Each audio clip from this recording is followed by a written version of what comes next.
While waiting for her evening bus at the Duskwood bus terminal, they assumed she was no different from any other sad widow, holding a folded American flag.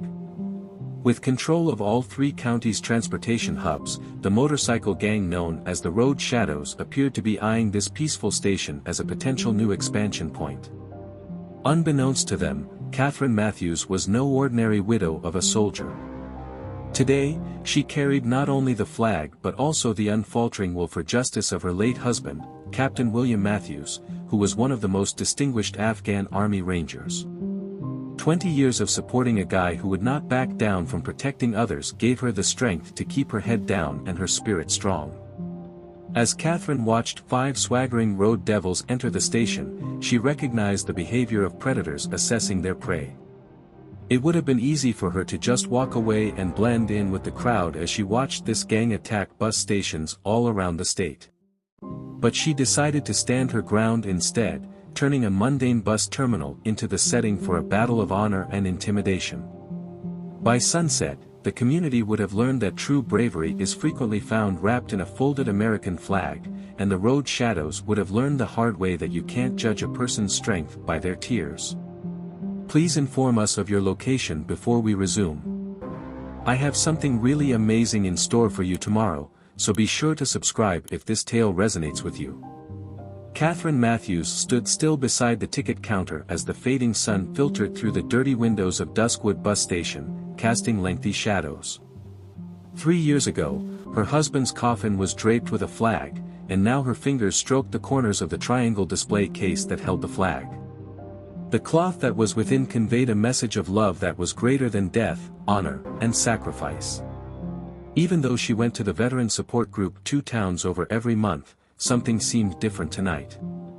Nobody was there, not the normal evening commuters, not the typical students with their rucksacks, not even the usual chatty families waiting for loved ones.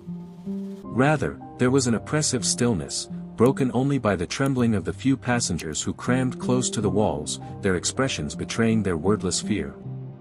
No, it wasn't the innocuous weekend riders who broke the silence, rather, it was the purposeful, intimidating roar of motorbikes. The 5 motorcycles rolled aggressively into the parking lot, their chrome shining in the fading light, while Katherine gazed through the window. The riders had black leather vests bearing the notorious emblem of the road demon's host, a snarling demon's head encircled by chains. First to dismount was their leader, a huge man with a graying beard and faded tattoos of a military type all over his arms. That devil, Logan. Standing tall and proud, Richard was the center of attention, even from a distance. Rumors circulated among Katherine's acquaintances regarding him and his gang, who had been methodically occupying transportation hubs around the state and using them as bases for their illicit activities. Katherine was passed by an old woman who clenched her pocketbook even more tightly as the motorcyclists marched briskly toward the door. She mumbled something about leaving. Shadows have taken over this station. These days, no one challenges them. The flag case was clutched more tightly by Katherine. As William had previously stated, the moment good people decide to turn their backs, evil takes over. She had carried his flag and his memory for 3 years. She would also bear his bravery tonight. The bikers were let in when the station doors flung open with an unreasonable amount of force. The discussion ceased.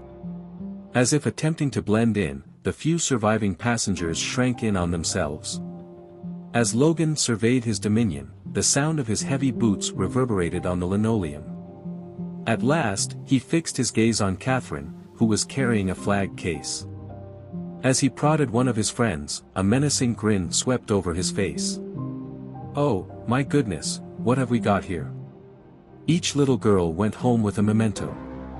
With her back straight and her gaze fixed ahead, Katherine stayed motionless. Standing up at military ceremonies, she had confronted her husband's death head-on and weathered the many lonely nights. Men who equated aggression with strength wouldn't be able to frighten her. As Logan approached, his gang dispersed to form an irregular circle surrounding her. "You're holding a very good package there.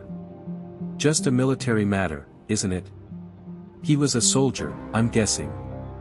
Captain William Matthews of the 75th Ranger Regiment was my husband, Katherine said calmly, her voice belying her pounding emotions. Upon his casket in Arlington National Cemetery, this flag was draped. Logan's smile stretched. Is she the widow of a ranger? Even better. I bet he felt quite tough, didn't he? Until then, I would think twice about completing that statement. The tension was sliced to ribbons by the new voice. As Katherine pivoted around, she noticed an Asian man in his middle years getting up from his seat in the corner. Even though he was dressed like a civilian, Adrian Chen moved with the fluid ease of someone who knew the ins and outs of combat. "Old man, this is none of your business," Logan hissed. And yet, when he examined the stranger, a hint of doubt flickered in his gaze. To be more precise, yes. Adrian approached the flag case with unwavering focus. "Now you're showing contempt for Captain Matthews's widow, despite the fact that she saved my life in Kandahar." As he re-evaluated Adrian Chen, Logan's mood changed slightly. After coming off as arrogant at first, the motorcyclist eventually became more measured and careful. His gang members loosened their formation ever so slightly and exchanged wary looks. "Wow, Kandahar." Logan's tone was artificially laid back. "You won't stand out because a lot of people go through that place." On the 15th of October, 2019, Adrian softly responded. "Night operation with the 3rd Battalion goes awry. We were cornered by rebels. Despite widespread warnings that the rescue effort was too perilous, Captain Matthews took the helm. Out of that pit of misery, he rescued 4 of us." Katherine's heart raced. As usual, William played down his role in the events of that night in his letters to her. "The letter," she murmured. "The extraction," he claimed, "was nothing out of the ordinary." Adrian gazed at her with a softer expression. "Madam, your husband was never one to claim the glory for his most courageous deeds. Courage, in his view, had nothing to do with fame. It centered on being a good person regardless of whether or not anyone was looking." The snort that Logan let out was less confident than before. "That is deeply moving. Unfortunately, you're not in Afghanistan, so your combat stories won't cut it here. Now this is our domain. Land." Adrian's voice grew more stern. "Is that what you mean when you talk about pestering widows and frightening civilians?" Captain Matthews gave his life defending his people against those who equated fear with strength. Men who preyed on the defenseless. Uncomfortably, one of the teenaged riders moved around. His vest was still stiff from being a new recruit, and his patches identified him as such. "Logan, perhaps we ought to put it down, young man." Logan became angry, but his composure was slipping. He felt moved when he heard the word Afghanistan. Something he was attempting, with great difficulty, to deny. After Katherine observed the interaction, she began to grasp the concept. "You served," she exclaimed abruptly, her gaze locked into Logan's weathered tattoos. "These aren't haphazard patterns. Beneath all that writing, isn't that a unit insignia?" Nothing was heard at the station. As his fingers instinctively traced the covered marking on his arm, Logan's jaw tightened. He rumbled as if it had happened a long time ago.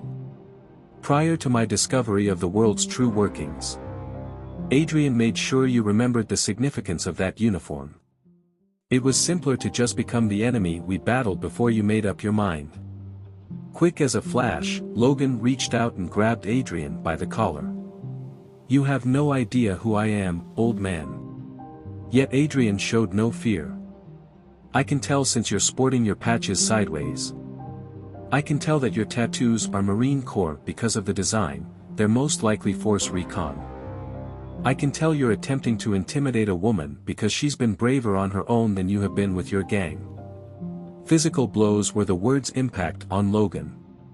He let go of the object, and a look of apparent embarrassment crossed his face. Stepping back, the inexperienced recruit gazed uncertainly between his commander and the 2 seasoned veterans. Katherine's voice, gentle yet audible, eased the stress. According to William, facing your adversaries isn't the hardest battle. It means resisting the want to give in to negative emotions like wrath, fear, or the easy way out, violence. The flag case was cautiously opened by her, exposing the carefully folded fabric within. Inside the case was a photo that was pinned. William stands proudly by his regiment in his dress suit, grinning. He held the belief that everyone, even those who had strayed, might find redemption and a second opportunity. As Logan's hands dropped to his sides, he gazed at the photograph. Something he had wished to dismiss was staring back at him in William's face. The dignity, the calling, the camaraderie that had previously characterized his own existence. The criminal persona he had painstakingly built started to crumble. It took us a long time to prepare and tell this narrative. Therefore, please subscribe to our channel if you find it enjoyable. We are deeply grateful. We will return to the story now. Stepping forward, the young recruit kept his gaze locked on the flag. "My brother didn't make it back from Fallujah," he whispered. No one ever explained what transpired. "This flag was just handed to us." Adrian abruptly yelled out to Tyler Reed. He heroically rescued his squad from an IED. He was a corporal in the 8th Marines 2nd Battalion. "I was also present that day." The young motorcyclist's pupils enlarged. "Did you happen to know my brother?" For Adrian, he was a hero. "Your commander was once this type of Marine, but he seems to have forgotten what it meant." The burden of long-forgotten hurts and broken promises began to wear down on Logan, causing his armor to develop more fissures.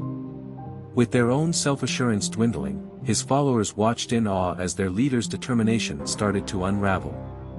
Katherine brought the flag case closer to Logan, ensuring that he could see it well. "You still have time."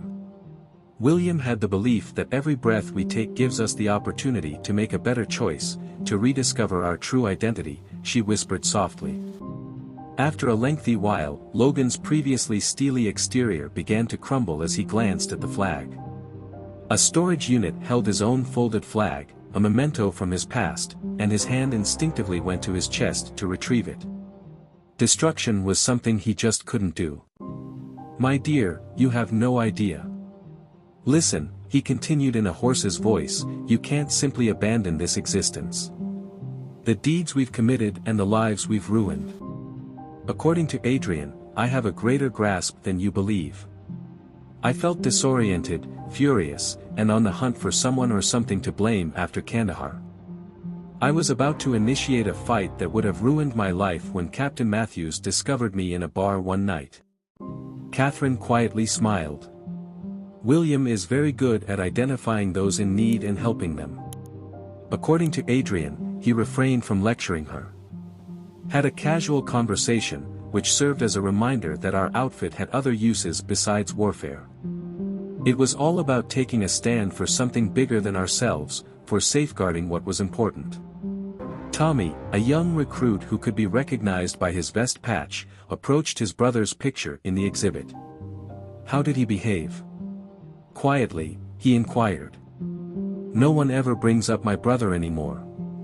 Not only in battle, but also in the little things, the way he would write letters to his family, give half his pay to your mom, and defend the new recruits," as Adrian pointed out. "That is true bravery, not the phoniness your group displays." The very veneer of Logan's person crumbled. "It was our duty to assist veterans," he whispered to himself. Giving guys a place to belong and a purpose again was where it all began, but it evolved from there. Katherine concluded that you began to equate protection with control and power with fear, and that you so lost sight of the purpose.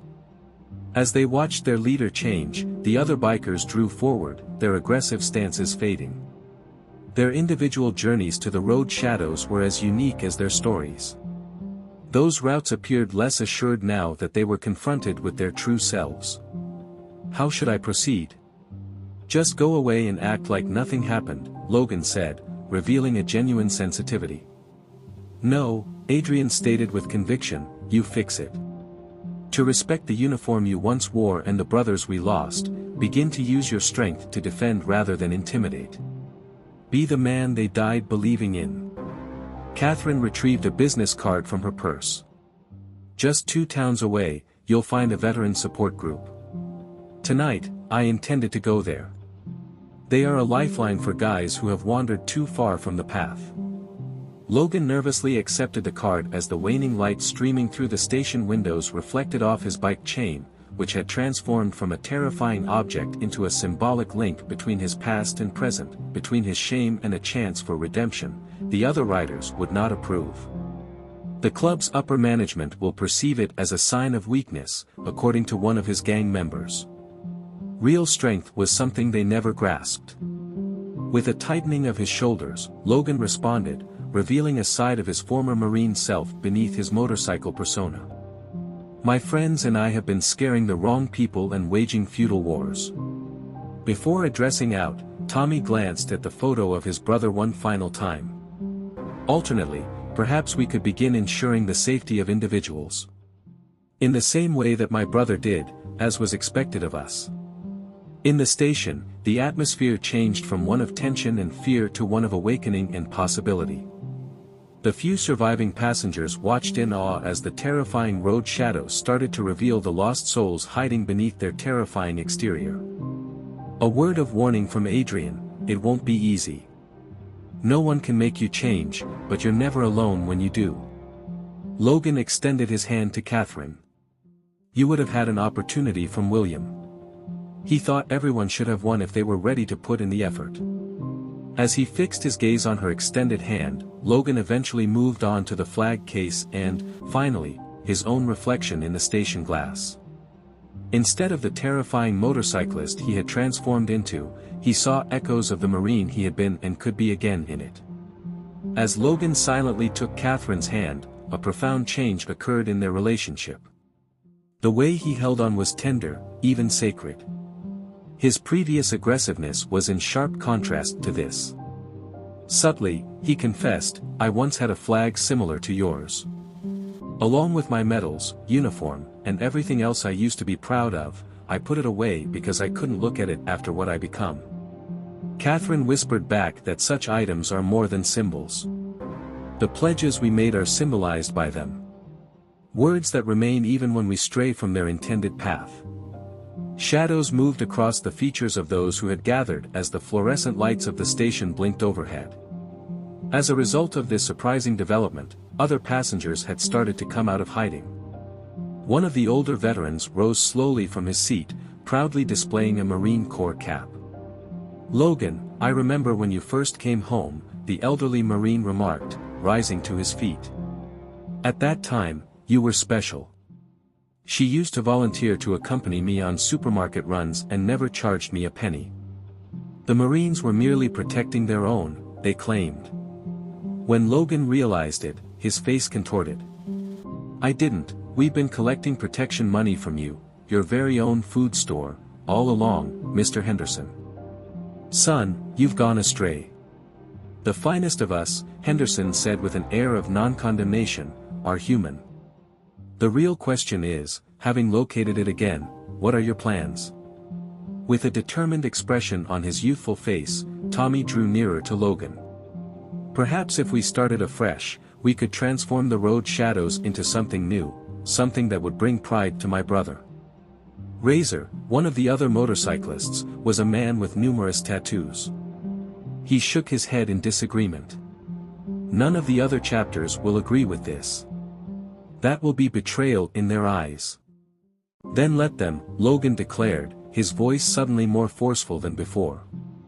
If necessary, we will separate and establish our own group that respects our true identity. Adrian advanced with an obvious military posture. In order to succeed, you will require assistance, backing, and resources. Furthermore, another motorcyclist cautioned that you would encounter adversaries. In this club, we have contacts. Their refusal to let us go is unfathomable. Katherine's words pierced through all of their worries. As William once put it, the easy thing is rarely the right one. However, he did mention that we can do more as a team than as individuals. Returning to her purse, she withdrew additional playing cards. Group therapy is more than just talking to a therapist. They know people who can help you get the legal representation and job training you need to start over. Hundreds of veterans have benefited from their assistance in returning home. Instead of seeing the ruthless criminals his gang members had transformed into, Logan saw the beleaguered soldiers they once were. They had all come here with their own unique histories and scars. He informed them it was up to them. I refuse to steer anyone in the wrong direction, but I also refuse to make them follow this road. Tommy took the lead in offering his assistance. This is what my brother would have desired, he would have hoped I could improve upon my current state. The rest followed suit, one by one. Razor, too, nodded in accord after a protracted period of introspection. For far too long, I've been experiencing an inner emptiness. He conceded that perhaps we need to rediscover what it's like to be proud of our identities. Adrian retrieved his mobile device. The transfer will be easier with the help of my contacts in veteran affairs. Mr. Henderson walked up to Logan and rested a worn hand on his shoulder. This, too, would not be an easy task, but then, nothing worthwhile ever is.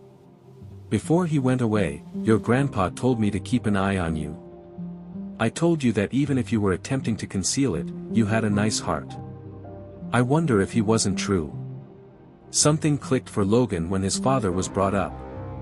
Reflecting in the station window, he gazed first at Catherine's flag case and then at himself, his eyes betraying his emotions.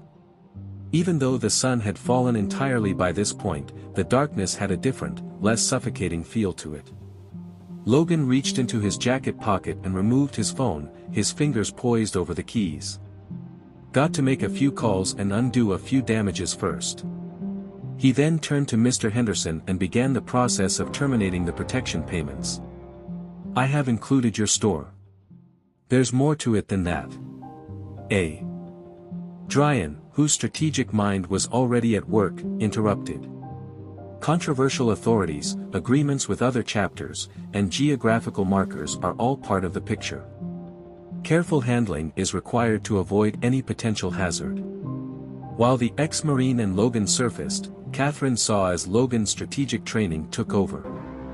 A strategy is required, he concurred. You can't just knock everything down without thinking about what might happen next. The hope of atonement galvanized Tommy, and he took a bold step forward. How about we converted our clubhouse into a resource center for veterans? We have room to spread out and resources to spare, so we could be of service to those who have also become lost. This won't happen easily according to the Road Shadow's leadership. Razor grimaced and issued a warning. Their entire enterprise will be perceived as being jeopardized by this. Consequently, we must use caution in this matter. I have dealt with comparable scenarios during counterinsurgency operations, Adrian said.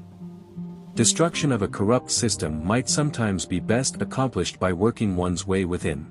Reopening her flag case, Katherine did it again. On this occasion, though, she unveiled a secret compartment beneath the flag. Photographs, bank records, incident reports, and other papers were contained within. She said that William's death in Afghanistan wasn't a random occurrence. He was looking into rumors that some motorcycle gangs were involved in drug trade on a global scale. He tucked these away from me, saying they could come in handy one day. The group was taken aback by the discovery. Some of the names in the files were familiar to Logan, and his eyes widened in surprise. This transition must be handled with extreme caution because it goes much higher than I anticipated. Michael stressed. These local tough guys aren't the only ones we're dealing with. This is crime syndicate activity. I have a nephew who is an FBI agent, and Mr. Henderson cleared his throat. He has spent years gathering evidence to bring charges against the club's administration. He might find what he needs in these documents. As preparations got underway, the station doubled as a de facto command center. As their adversaries became friends, the surviving passengers marveled at how their combined military expertise formed a strong planning team. Safeguarding is of paramount importance. Retaliation will occur, as Logan said, once news gets out about our actions. Making sure everyone is safe should be our first priority. By the side of the bench sat Catherine's bus ticket, forgotten. There will be a delay in her regular support group gathering. This place was hosting something bigger. The kind of activity William would have hoped she could participate in. Quick action is required. Listen up, Adrian said. Unpredictability is key. Word gets out more rapidly the longer we hold off. Already, Tommy has his phone set up to make lists. There are other members in other chapters who share our sentiments. In search of camaraderie, these men discovered something sinister instead. Also, we require the assistance of the law. Blade included. It's not acceptable to abandon a club like this without facing repercussions. Katherine retrieved her mobile device. Though the support group, I am acquainted with a number of military attorneys. Assisting troubled veterans is their area of expertise. Our goal here will be clear to them. The vibe around the station has changed drastically. There, only hours before, terror had descended. At last, there was optimism, along with purpose and resolve. Now that they were actively working to put the past in the past, the road demon patches on their vests didn't appear so scary. According to Adrian, we will require a safe place to arrange everything. His preparations reveal his background in the military. The clubhouse is unavailable. Somebody is likely keeping tabs on it. Furthermore, the level of security at this bus terminal is inadequate for the matters at hand. As an agent, Mr. Henderson straightened his body. A basement is available at my store. Previously served as a community fallout shelter. Impenetrable walls allowing just one passageway. Exactly what you're looking for. Logan gave a grateful nod.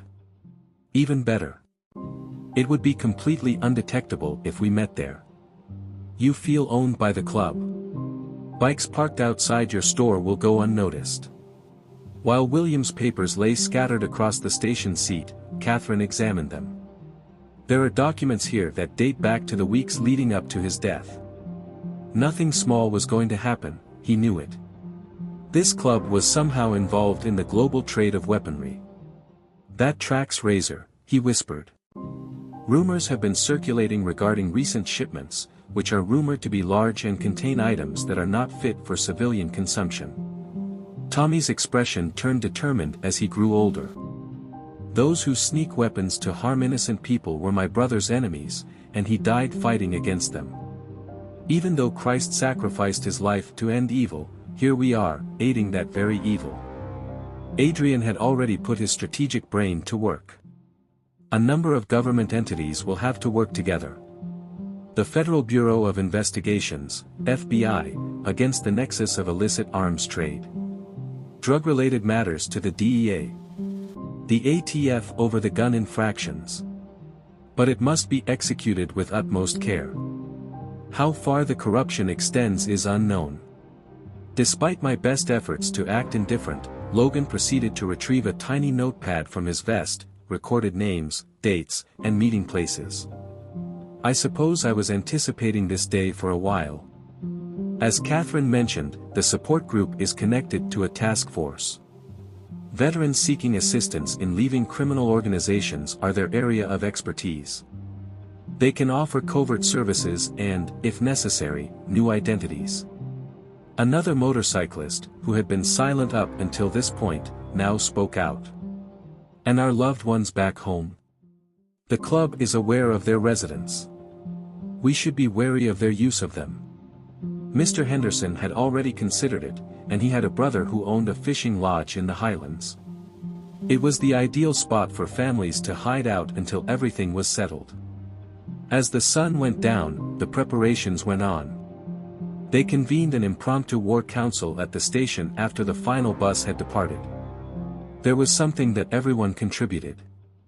Logan's confidential information, Adrian's strategic background, Katherine's records, and Mr. Henderson's ties to the neighborhood. Adrian stressed that we must act quickly. We should have at least 48 hours once we start before the club finds out. A flawless synchronization of all aspects is required. Katherine glanced across at the people who had congregated around her husband's paperwork. See, this is something William would have been proud of. A reuniting of former adversaries, a guiding of wandering spirits to enlightenment. Even after he passed away, his sacrifice was continuing to save lives. In the morning, Logan made up his mind. After we ensure the family's safety, we will proceed to implement the next steps of the plan. Tommy, reach out to those more members you indicated. Get those records copied, Razor. Put your nephew on standby with the FBI, Mr. Henderson. The old soldier gave a nod. I'll contact him right now, and Logan, your dad would be proud of you for your work here. At those words, Logan's hard exterior crumbled ever so slightly. Before he noticed his own reflection in the gloomy windows, he glanced at Katherine's flag case, which she still carried. Reminiscent of his days as a Marine, the man staring back at him was taking on some of his traits. As it slid past the station, a police cruiser's spotlights illuminated the windows. Logan shook his head, releasing everyone's tension. Officer Wilson, who works for the club, makes sure no one is keeping tabs on us at all times. To what extent is the corruption pervasive? While taking notes on his phone, Adrian inquired. At the local level, approximately half of the force, Logan responded glumly. At the state level, things are cleaner, although certain important posts have been compromised. Therefore, we must submit all of our work directly to the federal government. Financial data, surveillance images, meeting transcripts, and other papers belong to William, and Katherine was sorting them all out. Club members are seen meeting with guys dressed in military clothes in a few of these images.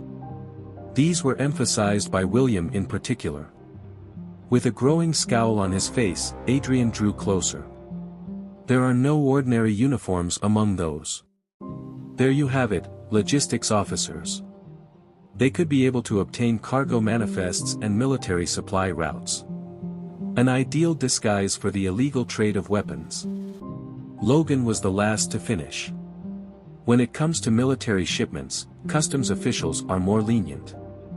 We've been hiding behind trucking companies that are run by veterans. It was Tommy's phone ringing. Received feedback from 3 additional chapters. Everyone is curious. For an opportunity like this, I have been waiting. I was at a loss as to what to do initially. For how many? May I inquire? Adrian said. 27 people in all. Everyone involved is a veteran. Desiring to depart. A low-pitched whistling sound was produced by Razor. You could say that's nearly 25% of the club's overall membership. This may really be effective. After making his call, Mr. Henderson came back. There will be a special task team assembled by my nephew. For months, they have been gathering evidence to accuse the club. Claimed these papers might provide the key they were seeking. Katherine's golden necklace drew her attention. Jewels from her wedding and dog tags belonging to William. It was evident to him. Subtly, she spoke. That's why, even after his mission was over, he persisted in conducting investigations. There was more than one motorcycle club involved, and he knew it. Unfortunately, he lost his life as a result. Subtly, Adrian chimed in. Possibly, that incident in Afghanistan was no accident. Fists clutched by Logan. Those who may have murdered your husband are the very ones we've been assisting. Has been their strength. Their guardians. Oh my goodness. Alright, then we can fix it. Tommy was quite forceful. Stand up for what's right and lead them down the path my brother would have wanted. Efforts were being spearheaded. On the reverse side of a bus itinerary, Adrian made a rudimentary timeline. First stage. Find a way to keep the families safe. Second stage. Get the proof you need and start working with the government. Level 3. Once we're all set up, we can launch coordinated raids on club properties. The club's agenda for next week includes a significant meeting. Logan proposed. The chapter presidents are our senior leaders. Something major is in the works. The purpose of these weapon shipments, if any. The details are being ironed out at that point. The timeline was reviewed by Katherine. That leaves us with 6 days to coordinate everyone's movements. It is sufficient. He reassured her, Adrian. I have successfully managed more intricate processes in a shorter amount of time. Accurate synchronization is crucial. Following the strategy requires everyone to be aware of their part. Their nerve center would be Mr. Henderson's store. The mountain lodge served as their refuge. Their cover for transporting persons and data is the veteran support group. A portion of their extensive military training was being redeployed for a single, decisive objective. One that would decide the fate of the club's operations and, by extension, the lives of innumerable individuals. A complicated operation was taking form within the bus station as the night had grown darker outside. Adrian swiftly established a secure connection after retrieving a little laptop from his briefcase. A communications network that is untraceable should be our first priority. Handsets are too easily traceable to be used. Many of the local telcos have members in the club.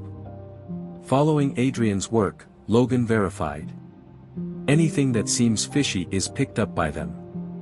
So, we're sticking with tried and true methods. Adrian quickly typed a response. Let the service's emergency radio protocols resurface in your mind. Our plans are to implement a comparable system. Cryptographic frequency hopping over short distances. Katherine laid out a city map, highlighted important spots with a red marker. William meticulously recorded their observation sites. They kept an eye on these crossroads because these buildings will require other pathways for people to go around. Taken care of.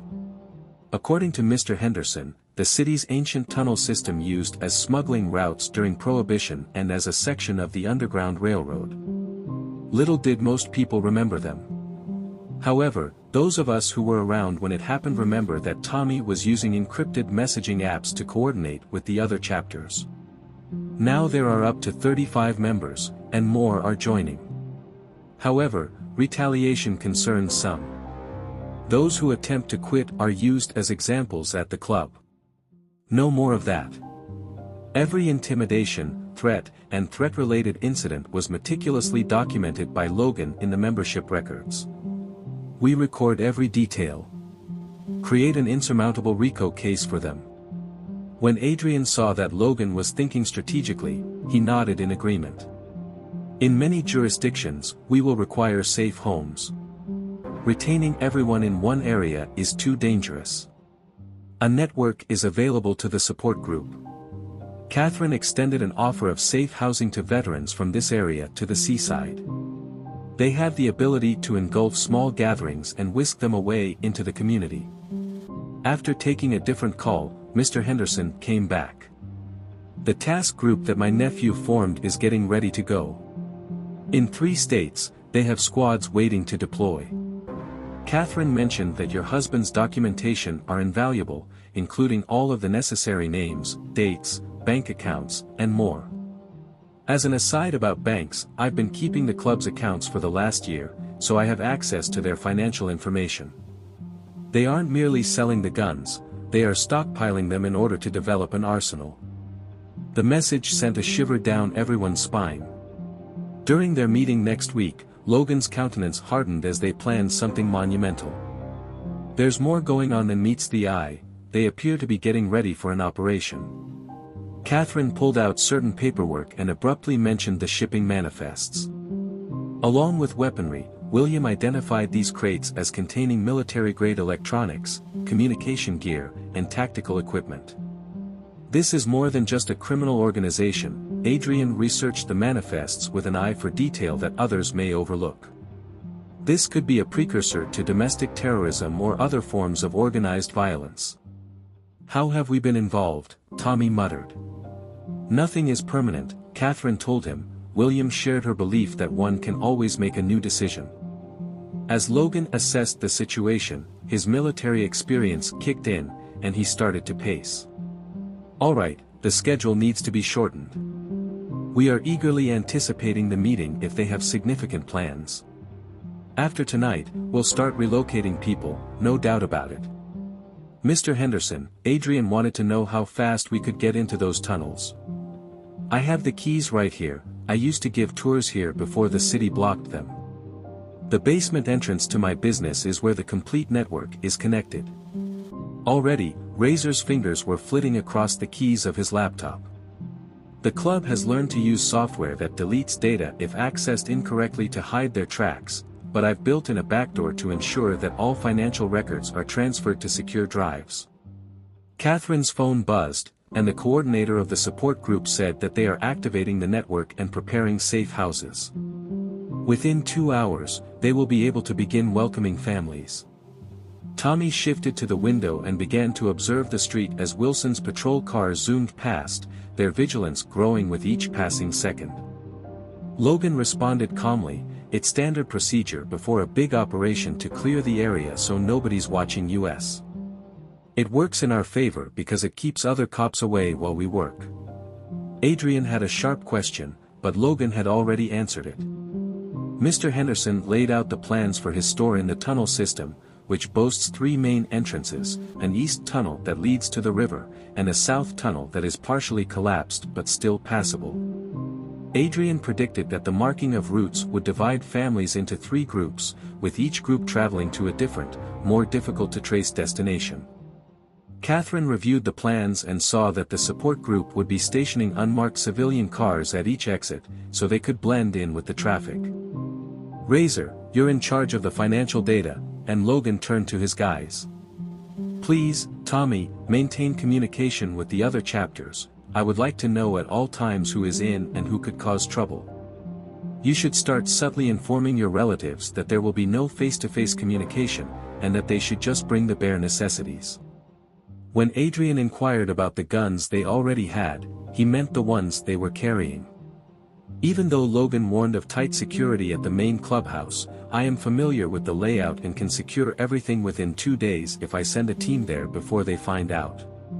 It happened again. Katherine reached for her husband's dog tags. If you hit them too soon, they disperse and regroup. If you wait too long, they carry out their plans. This is according to William, who says time is critical. After Adrian deliberated for 3 days, he came to the conclusion that we should first clear the families, collect proof, and position our people before tackling the weapons, leadership, and infrastructure all at once. I will have my nephew work with the FBI, ATF, and DEA to ensure that they are hammered hard with all the evidence. There will be no room for legal maneuvers or loopholes, Mr. Henderson grimaced. After a long absence, Logan caught sight of a Marine preparing for a mission to protect the innocent while serving with honor in the mirror he saw in the dark glass. Gone was the jaded biker. "Once this is finished and we have access to all of their information, we will discover the truth about your husband's accident in Afghanistan," he whispered to Katherine. "What I say is final." As she placed her hand on the flag case, a sorrowful smile spread across her face. William would later say that the truth always emerges, but not on our timeline, but when it needs to. The station had transformed into their first command center, an implausible location for the launch of such a massive operation. However, Katherine couldn't help but wonder if the entire night had been about implausible transformations. Tommy's phone buzzed again, signaling the start of another chapter. They had just made contact with 42 members. Word spread through the veteran community. They were calling it Operation Homecoming, which was fittingly commented upon by Adrian, as it truly is about helping lost soldiers find their way home. Dawn was approaching when the first messages started coming in. Tommy's phone lit up with encrypted signals from other chapters. Families are moving, 23 already secure and safe houses, 15 more en route. Adrian tracked their progress on a makeshift map spread across the station's waiting room bench. Red dots marked safe houses, blue lines traced evacuation routes, green circles highlighted rally points. Henderson's tunnels are working perfectly. Club security doesn't have a clue there. Starting to notice something though. Razor reported monitoring chatter on the club's frequencies, questions about missing families, wives not answering phones, they're getting nervous. Logan nodded grimly. That's why we move faster now, can't give them time to connect the dots. He turned to Katherine, who was still organizing Williams' intelligence files. Those shipping manifests, when's the next weapons delivery scheduled? Katherine consulted the documents. 3 containers due at the port in 36 hours, but there's something else. She pulled out a highlighted page. William marked this specifically. The manifest lists machine parts, but the weight distribution's all wrong. Adrian leaned in his military experience, catching the discrepancy. Those aren't parts, that weight and volume. We're looking at explosives, military grade. Christ, Logan muttered. That meeting next week, whatever they're planning, it's bigger than we thought. Mr. Henderson returned from another call with his FBI nephew. Task force is ready. They've got teams at every port from here to Miami. Soon as those containers touch American soil, they move. Not good enough, Adrian countered. We need to know what's already here, what they've stockpiled. 1 cache of military explosives in the wrong hands. The warehouse, Tommy interrupted. Remember that restricted area in the club's main storage, the one even senior members can't access. But that's where they're keeping the serious hardware. Logan's expression darkened. Makes sense. Place has security like a military base, guards, cameras, motion sensors. Getting in won't be easy. We don't need to get in, Katherine said suddenly. Williams' files, they're not just about shipments. He mapped their whole security system, every camera, every sensor, every blind spot. Razor whistled low. Your husband was thorough. He knew what was coming. Katherine replied softly. Maybe not the details, but he knew it was something big, something worth dying to expose. Adrian studied the security diagrams. With these plans we could get a team inside, but timing would be critical. 1 alarm, 1 wrong move, then we don't move. Wrong, Logan declared. His Marine training was fully evident now. Strategic mind, analyzing angles and approaches. I know those guards, their routines. Give me 4 men who remember their combat training. We can be in and out before they know what hit them.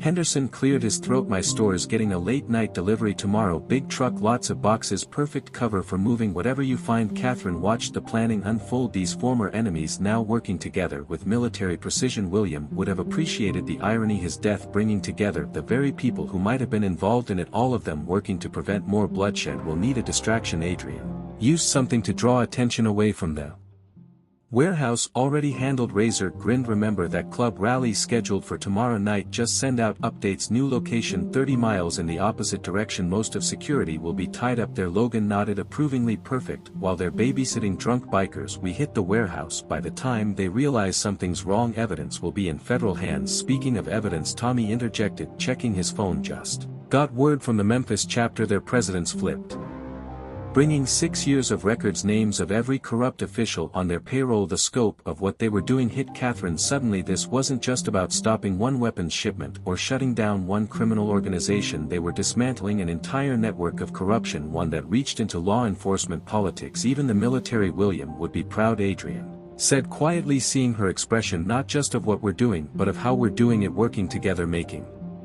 things right. Logan checked his watch. Sun's coming up. We need to move this operation to Henderson's basement, to exposed here now. As if to emphasize his point, another patrol car rolled past, slower this time. Officer Wilson was getting suspicious. One last thing, Katherine said, opening the flag case one more time. From beneath the careful folds of fabric she withdrew a small flash drive. Williams' insurance policy, everything he discovered, every connection, every operation. He said, if anything happened to him, this would finish what he started. The group stared at the tiny device that could bring down an empire of corruption. Tommy was the first to speak. For my brother, for William, Adrian added, for redemption. Logan finished. The transition from the bus station to Mr. Henderson's store basement happened in stages, carefully coordinated to avoid attention. Adrian went first, carrying what looked like ordinary shopping bags. Tommy and Razor followed 30 minutes later, appearing to be making early morning deliveries. Logan waited longer, making sure their movements hadn't been noticed. Katherine and Mr. Henderson were the last to leave their regular routines, providing perfect cover to any observer. They were just an elderly man walking a friend to his store at dawn, something he'd done countless times before. The basement was exactly as Mr. Henderson had described, solid concrete walls, 1 entrance, and most importantly access to the tunnel system that would prove crucial to their plans. Adrian had Already set up a command center, laptops and communications equipment arranged on old store tables. Wilson's car passed the station 3 more times after we left, Logan reported as he joined them. He's definitely suspicious. We need to move fast. Razor was hunched over a computer, fingers flying across the keyboard. Club's internal messages are getting frantic. They've noticed something's wrong but can't figure out what. Leadership's calling for status reports from all chapters. Let them panic, Adrian said. Grimly, confusion works in our favor. How many families are clear now? Tommy checked his secure messaging app. 58 confirmed safe, another 30 in transit. Support networks running like clockwork. Katherine spread Williams' security diagrams across a makeshift planning table. The warehouse vault has 3 layers of security. Outer perimeter is guards and cameras. Inner has motion and heat sensors. The vault itself has a biometric lock, which is why we bring this, Logan said, pulling out a small case. Inside was a carefully preserved hand. Belongs to the club security chief. Got him drunk last month. Took molds of his prints while he was passed out. Had a guy in forensics make this. Adrian raised an eyebrow. You've been planning something like this for a while, haven't you? Logan's expression hardened. Started having doubts months ago, seeing too many weapons, hearing too many plans that didn't sit right, just needed a catalyst. He looked at Katherine. Guess disrespecting the wrong widow was that catalyst, Mr. Henderson returned from checking his store's security cameras. Streets clear, but we've got company coming. My nephew's here with his task force commander. 2 men entered the basement through the shop's back entrance. Henderson's nephew, Agent Carter, was all business in his FBI tactical gear. The commander with him, a weathered man with a Delta Force insignia, surveyed the room with practiced eyes. Quite an operation you've put together, the commander said. Agent Carter's been briefing me. You're sure about these weapons? The explosives? Katherine handed over Williams' files. Everything's documented. Shipping routes, storage locations, contact names. My husband was thorough. The commander leafed through the pages, his expression growing darker. This matches chatter we've been hearing. Multiple extremist groups preparing for coordinated attacks. If these weapons get distributed, they won't, Logan stated firmly. We hit the warehouse tonight. Everything they've stockpiled, all their records. It ends now. Agent Carter spread out his own maps. We've got teams staged here and here. Soon as you secure the evidence, we move on all their properties simultaneously. Local PD has been kept out of the loop due to potential corruption. What about the port? Adrian asked. Those containers arriving tomorrow. Coast Guard's been alerted. The commander replied. Ships will be intercepted in international waters. Nothing touches American soil. Katherine noticed Tommy standing apart, staring at his phone. What is it? Just got word from another chapter president, he said quietly. The club, they didn't just kill your husband, Katherine. There are others, veterans who got too close, asked too many questions. They made them all look like accidents. The basement fell silent as the implications sank in. This wasn't just about weapons anymore. This was about justice for every victim, every life destroyed by the club's corruption. Logan's voice cut through the tension. Then we make it count. Every piece of evidence, every weapon we secure, every corrupt official we expose. It all helps make things right. Adrian nodded grimly. Walk me through the warehouse plan again. We need this to be perfect. The next hour was spent in detailed planning. Entry points were memorized, timing synchronized, contingencies established. The commander offered tactical support. Agent Carter coordinated with his teams, and Mr. Henderson prepared his store for its role as both command center and evidence storage. As dusk approached, the basement command center hummed with focused energy. Razor surveillance monitors showed the warehouse perimeter. Feeds tapped from the club's own security system. Logan, Adrian and Tommy were gearing up, checking their non-lethal equipment one final time. Last thermal scan shows 12 guards on rotation. Adrian reported studying the infrared images for at the gates to roaming the fence line 6 inside the compound. Shift change happens at midnight. Logan added, adjusting his tactical vest. That's our window during handover. Security protocols get sloppy. Guards more focused on going home than watching shadows. Katherine worked with Agent Carter, correlating Williams' intelligence with the FBI's existing case files. These shipping manifests, the weights don't match declared cargo on any of them, not just the weapons they've been smuggling for years using veteran-owned businesses as fronts. Carter confirmed, grimly trading on military credentials to avoid custom scrutiny. Your husband was close to exposing the whole network when they killed him. Katherine finished quietly, made it look like combat casualty in Afghanistan. The Delta Force commander, who'd introduced himself simply as Wilson, studied the warehouse blueprint. Security's impressive military-grade sensors, reinforced access points. Someone with serious training set this up. That would be Marcus Reynolds, Logan explained, former special forces. Runs club security now. Man's paranoid plans for every contingency. Not every contingency, Tommy interjected, pulling up images on his Phone got these from my contact in the Memphis chapter. Reynolds has a weakness: high stakes poker, drops serious money every Thursday night at an underground game. Adrian's eyes narrowed. Tonight's Thursday exactly. Tommy grinned. Reynolds won't be anywhere near the warehouse. Already confirmed. He's found 50 grand at the tables. Razor looked up from his monitoring station. Club leadership still scrambling. Missing families chapters going dark. They know something's wrong but can't piece it together. They're calling an emergency meeting for tomorrow night. Meeting won't matter, Agent Carter said. Once we have the warehouse evidence we move on. Everything already got teams staged near every major club property in 3 states. Mr. Henderson emerged from the tunnel entrance, flashlight in hand. Checked the whole route. South Passage is clear all the way to the highway. Got vehicles waiting at all 3 exit points. The commander nodded approvingly. Good. Escape routes are as important as entry plans.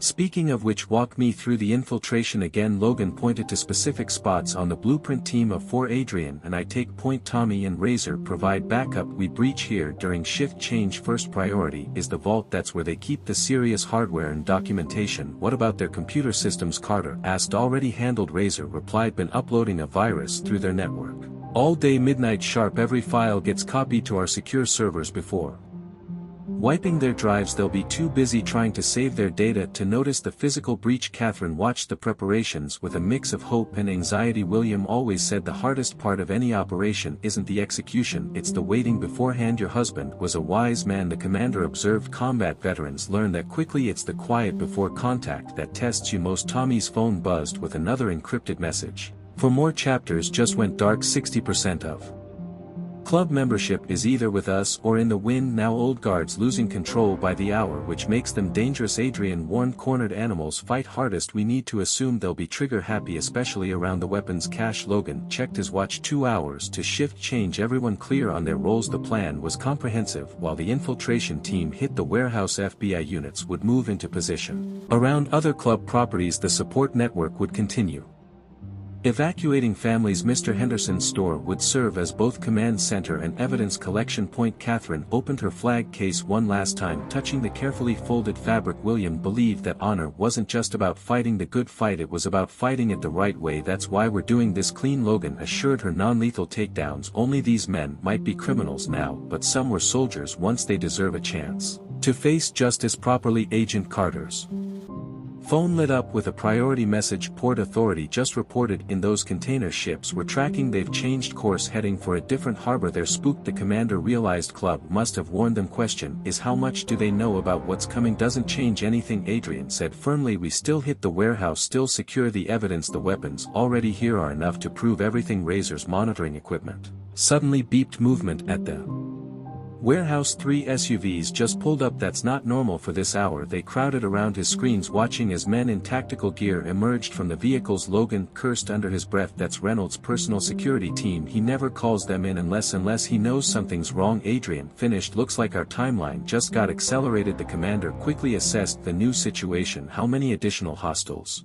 8, maybe 10. Logan counted. All ex-military, all armed. Reynolds hiring them means he's expecting trouble. We can still do this, Tommy insisted. They're covering the main entrance, but the tunnel access point is clear. If anything, their presence works for us, proves they've got something serious to hide. Katherine studied the thermal images. The vault's still accessible through the maintenance corridor. More guards means more confusion during shift change. Might actually work in our favor. Agent Carter conferred rapidly with his superiors. Task force is ready. Give the word. We can have teams on site in 15 minutes. No, Adrian said firmly. We stick to the plan. More bodies just means more chance for things to go wrong. For man team, minimal footprint, in and out clean. Logan nodded in agreement. The guards are nervous. Reynolds, his team is trigger happy. Last thing we need is a firefight. We do this quiet, do it right. The commander studied the men before him, former enemies, now united in common. Cause your call, you know the terrain, know the players. How do you want to handle this? We modify the approach, Logan decided, marking new positions on the blueprint. Adrian and I still take point, but now we split the entry. Too many guards watching any single point of access. The thermal cameras showed Reynolds, his team establishing a perimeter, their movements precise and professional. Adrian studied their patterns, years of combat experience analyzing their weaknesses. They're good, he admitted, but they're expecting an external threat. Won't be watching the maintenance tunnels.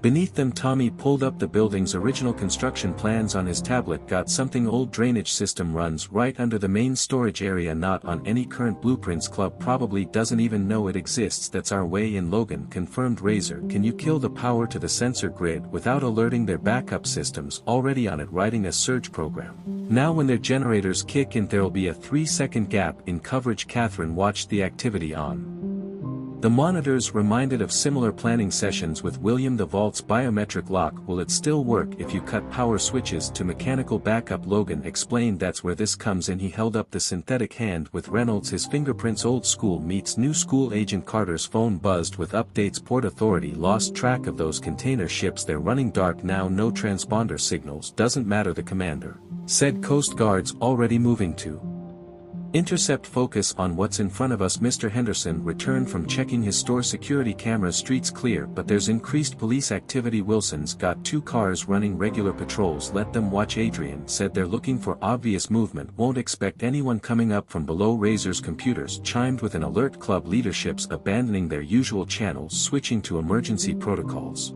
They know something big is coming, just not what or where. Logan checked his equipment one final time. Non-lethal weapons, breaching tools, evidence collection gear. 60 minutes to shift change. Point of no return. People everyone clear on their roles. The plan had evolved but remained focused. The infiltration team would split into 2 pairs, using the underground access points to breach the warehouse from different directions. FBI teams would maintain their holding positions, ready to move the moment evidence was secured. The support network would accelerate family evacuations, getting potential hostages out of the club's reach. Katherine opened Williams' files again, reviewing the details of specific weapons shipments. These serial numbers, they match military inventory that went missing in transit. They've been stealing directly from armed forces supply lines. Makes sense, the commander noted. Inside job, using veteran credentials to access secure shipments. Your husband was connecting those dots. When they got to him, Tommy's phone lit up with another encrypted message. 3 more chapters confirmed. Dark Club leaderships calling in everyone they still trust, consolidating at defended positions, circling the wagons. Adrian observed they feel the noose tightening but can't see where the threat's coming from, makes them dangerous. Logan studied the thermal images of the warehouse interior. Behind the vault's thick walls, weapons that could devastate communities waited to be distributed, evidence that could bring down corrupt officials gathered dust, and somewhere in those files he knew were the details of William Matthews' murder. Katherine, he said quietly, when this is over, when we have their records, we'll find out exactly what happened to William. Every person involved, every detail they tried to hide. You have my word. She touched the flag case, her expression resolute. William would say the truth always finds its way into the light. Sometimes it just needs help getting there. Razor's monitoring equipment suddenly registered new movement, more vehicles approaching the warehouse. Heavy trucks. Wait, he enhanced the images. Those are gun trucks. Clubs bringing in serious firepower. The thermal scans showed the new arrivals, armed men deploying from armored vehicles, taking up defensive positions. The warehouse was becoming a fortress. This isn't just a security response. Adrian realized they're preparing for war. Agent Carter quickly relayed the information to his superiors. Task force is ready to move on your signal. We can have tactical teams on site in 10 minutes. No, Logan said firmly. More bodies mean more chaos, more chance for bloodshed. We stick to the plan. Small team, surgical precision, in and out before they know what hit them. The commander studied the evolving situation. Your call. But if things go south, they won't. Adrian assured him. We've got something they don't. Expect men who remember their real training, who remember what it means to fight with honor. The time for waiting was over at exactly 11:45 p.m. With silent but purposeful motions, Logan and Adrian slipped into the tunnel system beneath Mr. Henderson's door. Tommy and Razor followed 2 minutes later, diverting to their alternate entrance point.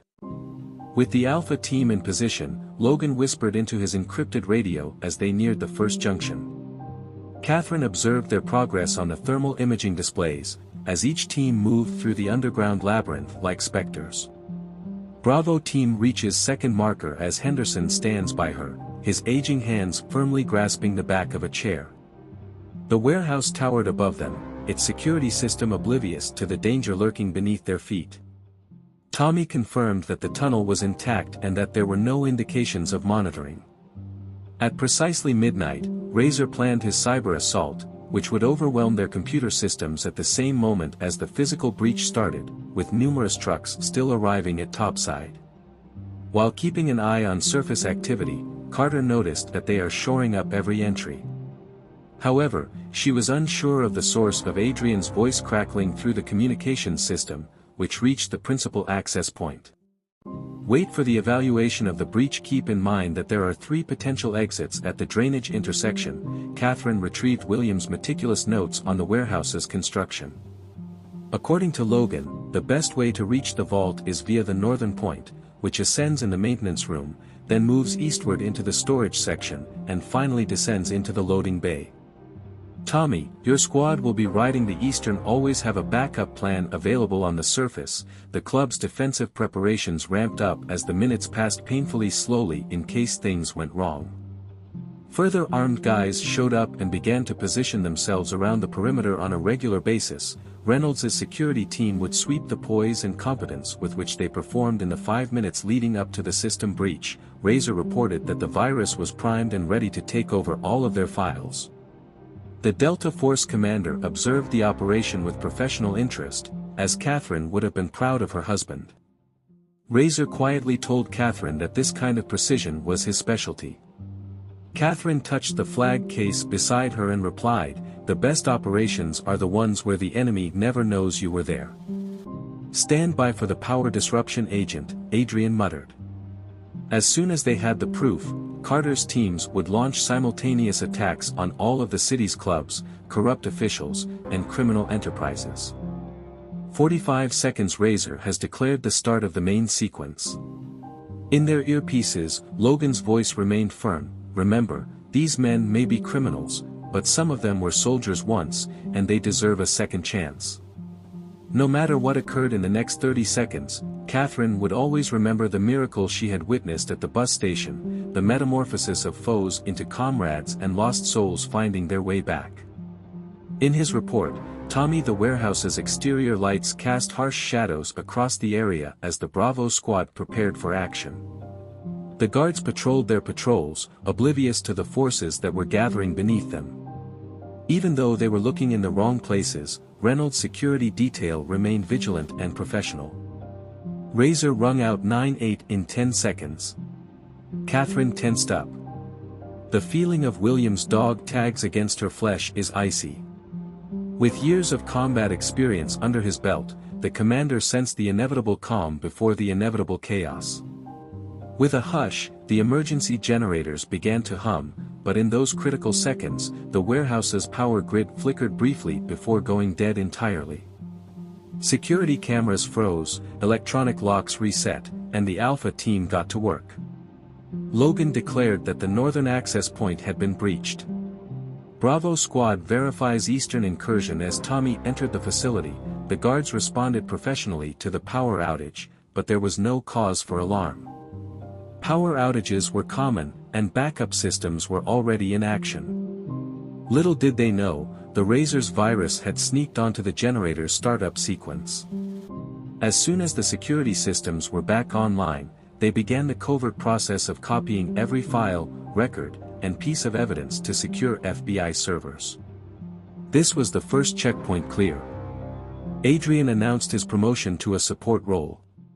With no communication with the hostiles, the Bravo team entered the storage level. Katherine, armed with her memorization of patrol routes from Williams' files, watched the thermal displays as the two teams slithered through the warehouse like specters, all in an effort to uncover the truth as they neared the vault.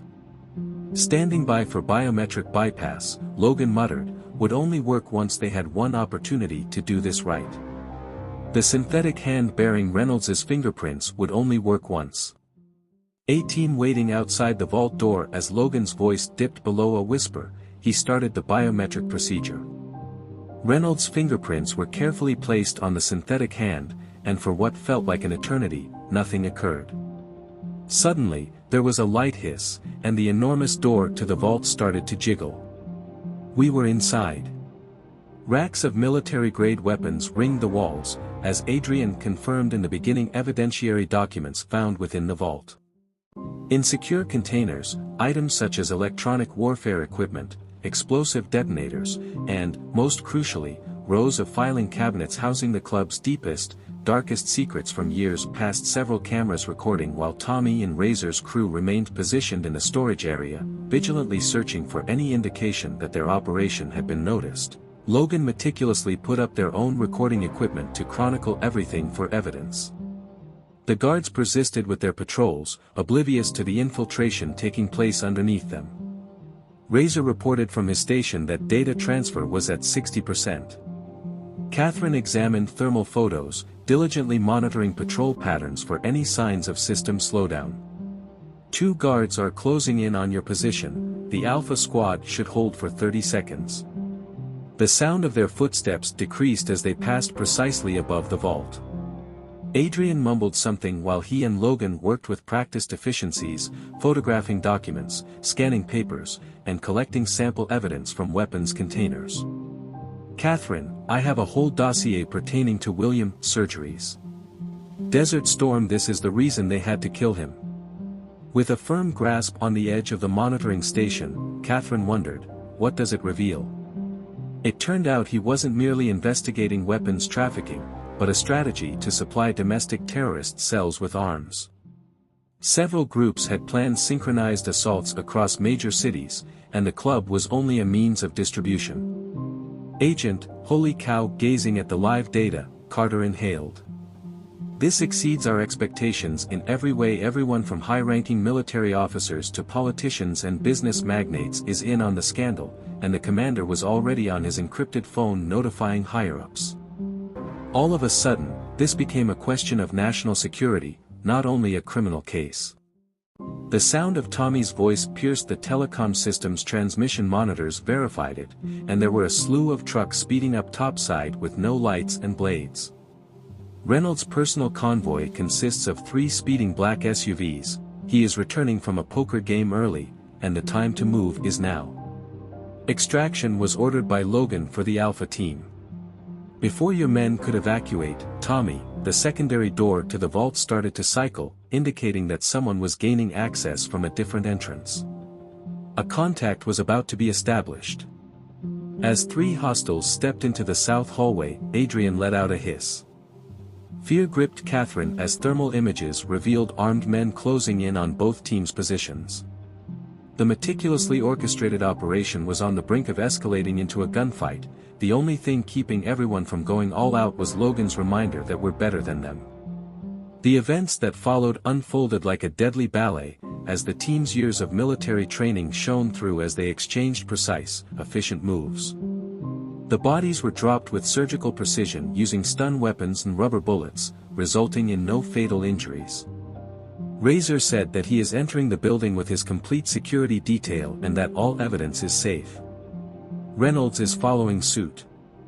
Adrian verified that the last evacuation plan was underway, but the night was far from over. As Reynolds and his men hurried for the vault, the alarm klaxons started ringing all across the building. Razor's virus had caused more havoc with the building systems than just stealing data. It had triggered every security system at the same time, leading to a state of complete mayhem within the warehouse as emergency lights flashed, security doors banged shut, and sprinkler systems went off. The 2 groups started working together to retrieve all of the evidence. The Mayhem Alpha team is making their way to extraction site, but Logan assures us his voice remains calm. Hey there, Charlie. While Reynolds and his security detail dispersed to cover many entry points at once, Katherine observed the thermal displays to see how their professional discipline was deteriorating as they were unable to perceive or comprehend the FBI teams advancing on their location. The commander grimaced as Carter said, "Ready to breach on your signal. Our forces will wait until they are clear before unleashing all of our might." Over the communication network, Adrian's voice sounded screechy. "More enemies are moving in from the north, and they're attempting to trap us by taking advantage of the chaos." Katherine suggested getting William's opinion as planned straight to the south tunnel via the secondary maintenance shaft. In the midst of all the mayhem, Tommy's squad was already making moves. Impressive crew starts extraction were accompanied by others, but they're unable to pinpoint our exact location using the cameras. Katherine saw as Reynolds made his way to the vault, his irate expression reflecting his realization of what had transpired. The scanner had abandoned the synthetic hand. Finally, in the tunnels, someone yelled, "Top side, check the lower levels," and Logan quietly responded.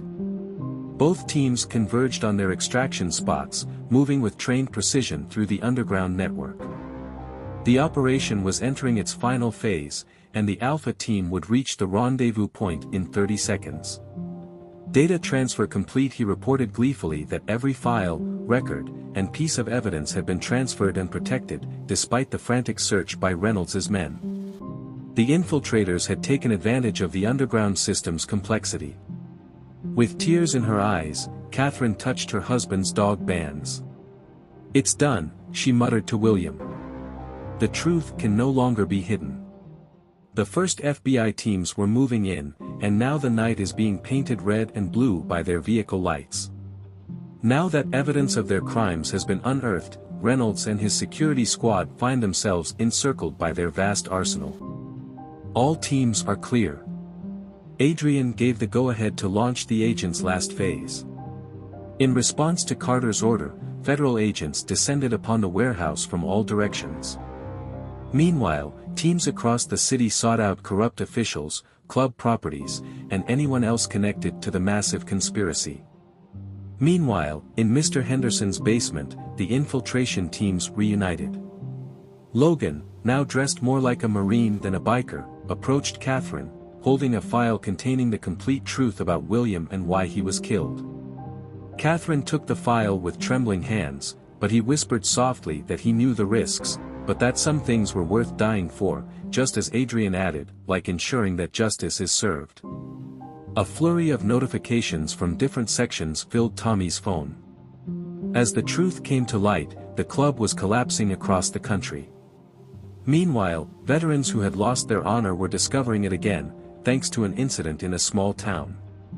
The commander approached Logan, studying him carefully. "The Veteran Support Network could use men like you, who understand both sides, to guide others." As Logan examined his Road Shadows vest, he saw Katherine's flag case and thought, "Maybe this is the opportunity I've been seeking, a chance to serve once more and put things right." At last, Katherine made her exit from Mr. Henderson's store. The bus station, where the chaos had begun, was now still, with morning travelers who were blissfully oblivious to what had transpired the night before. With a final touch, she opened the flag case and caressed the delicately folded fabric. Just as William was about to go home, she whispered, "The truth is out. The weapons are secured." And something else happened. Something you would have loved to see. Across town, FBI agents were still processing evidence, making arrests, and unraveling the conspiracy that had cost William his life. But here in the quiet morning light, Katherine Matthews felt something she hadn't known in years.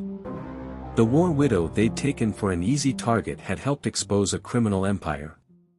The flag they'd disrespected had become a symbol of redemption, and the men who had entered that bus station as enemies had emerged as brothers in arms, united in a cause greater than themselves.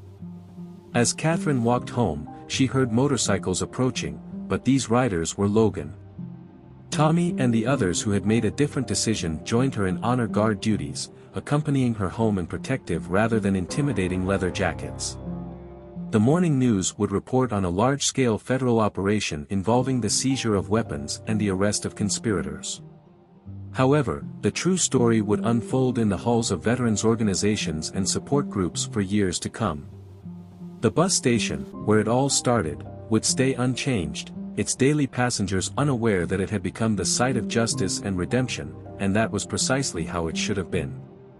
If this story resonated with you, you won't want to miss the two other remarkable stories that are right there on your screen. Katherine believed that sometimes the best wins occur in the dark, when lost souls make their way back to the light. Disclaimer. This channel stands against all forms of intolerance, discrimination, racism, and violations of human rights. The stories shared here are original creations, developed to encourage reflection, understanding, and constructive dialogue. All content is produced with a commitment to respecting diversity and honoring human dignity.